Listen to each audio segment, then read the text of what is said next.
बोलिए भारत माता की, भारत माता की। और इंदिरा जी से जुड़ा हुआ ये कार्यक्रम है, इसलिए एक बार इंदिरा जी का नारा लगाएंगे, इंदिरा गांधी, इंदिरा गांधी। आज के इस कार्यक्रम में उपस्थित प्रदेश कांग्रेस के जुझारू अध्यक्ष भाई जीतू पटवारी जी, आदरणीय, आज जिनका जन्मदिन भी है और क्रांति दिवस के रूप में रोकड़े जी का ये जन्मदिन, आज सबने उनका स्वागत किया।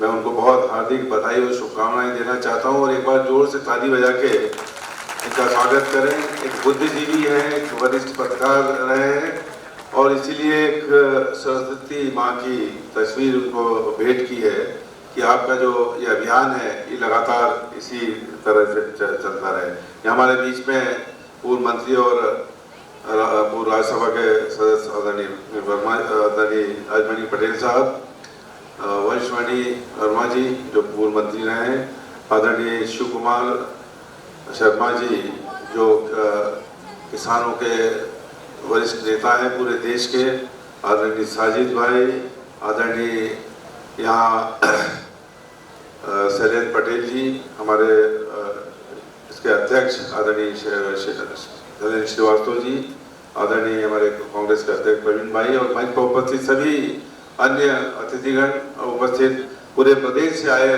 सम्यक अभियान के सभी साथियों, में आपका भोपाल में हार्दिक स्वागत और अभिनंदन करता हूं और उम्मीद करता हूं कि जो योजना आदरणीय श्रीवास्तव जी ने बताई कि 19 नवंबर 2025 को एक वृहद कार्यक्रम हो।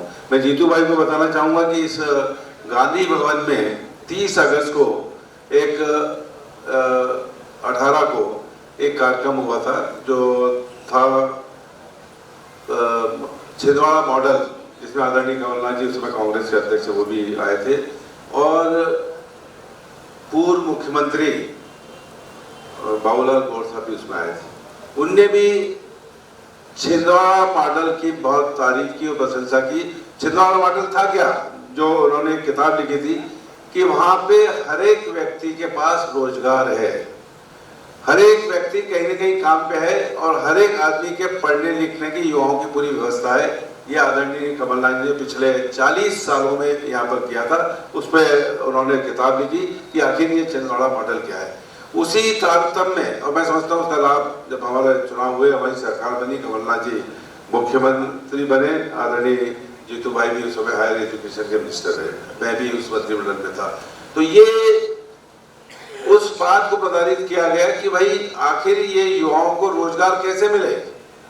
आदरणीय रोकड़े जी ने, जिन्होंने इन सब चीजों के लिए महारत हासिल किया है, उनका ये उद्देश्य कि इंदिरा ज्योति के रूप में ज्योति पूरे प्रदेश में जाए, घर घर जाए। और लोग इंदिरा गांधी ने क्या क्या किया ये लोगों के दिमाग में बैठे, क्योंकि इंदिरा गांधी एक ऐसी लीडर थी इस देश की।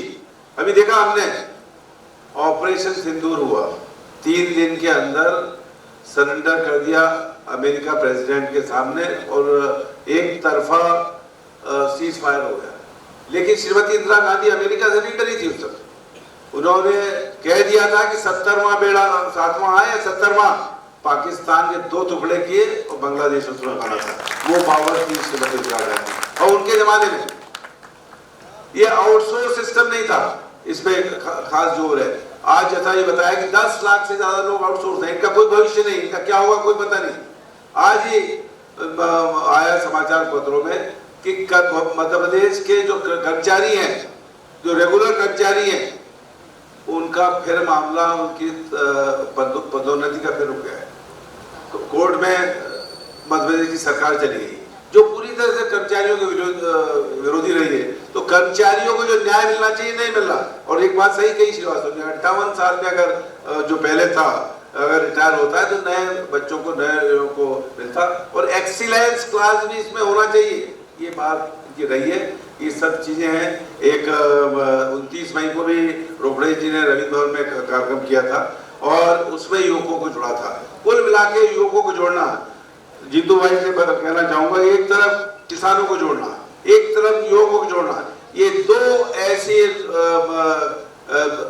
वर्ग हैं कि अगर ये जुड़ जाते हैं तो ये मान के चलिए कि इंदिरा ज्योति का जो कंसेप्ट है वो पूरी तरह सफल हो सकता है।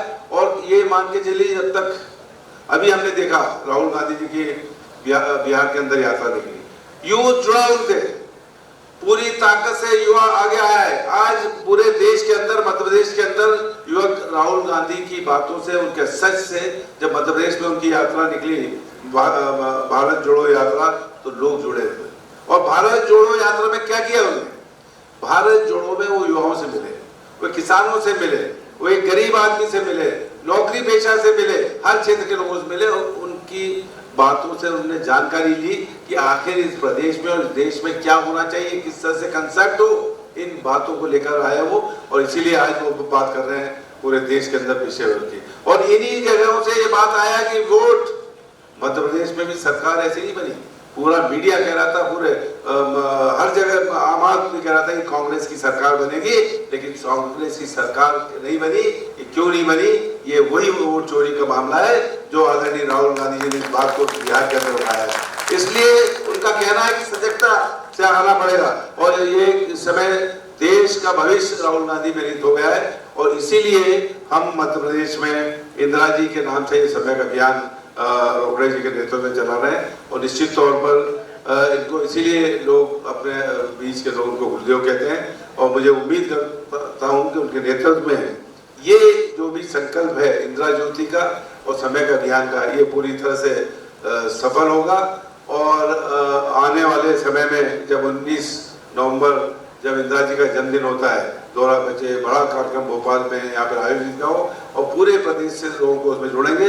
और मैं तो आदरणीय जीतू भाई से कहना चाहूंगा कि उस कार्यक्रम में या तो प्रियंका जी आए या राहुल जी आए और उसको मैं समझता हूँ कि ऐतिहासिक कार्यक्रम इस भोपाल शहर में उनकी मूर्ति हमने लगाई, कांग्रेस ऑफिस के सामने इंदिरा जी की मूर्ति लगी हुई है। बहुत से प्रियदर्शी पार्क है कांग्रेस के जमाने में, उनके नाम से यहाँ पे ये पार्क बना है। और इंदिरा जी इस भोपाल और प्रदेश में जब भी आई, ये मान के चलिए उनका ऐतिहासिक स्वागत हुआ था। और आज प्रियंका गांधी के रूप में लोग छवि देखते हैं, इंदिरा जी की छवि देखते हैं। जिस तरह से उन्होंने पार्लियामेंट में मुद्दे उठाए, जिस तरह से उन्होंने बात की, ये मान के चलिए अगर वो आती है तो ये अभियान पूरी तरह सफल होगा। आप सबका एक बार फिर हार्दिक स्वागत, बधाई। और आदरणीय रोकड़े जी को फिर बधाई और शुभकामनाएं देना चाहता हूँ कि आज के जन्मदिन के बाद एक बार फिर पूरी एक्शन में आए और पूरे प्रदेश में इस अभियान को चला के उसको जागृत करें। यही मेरा आंसर है। धन्यवाद। जय हिंद।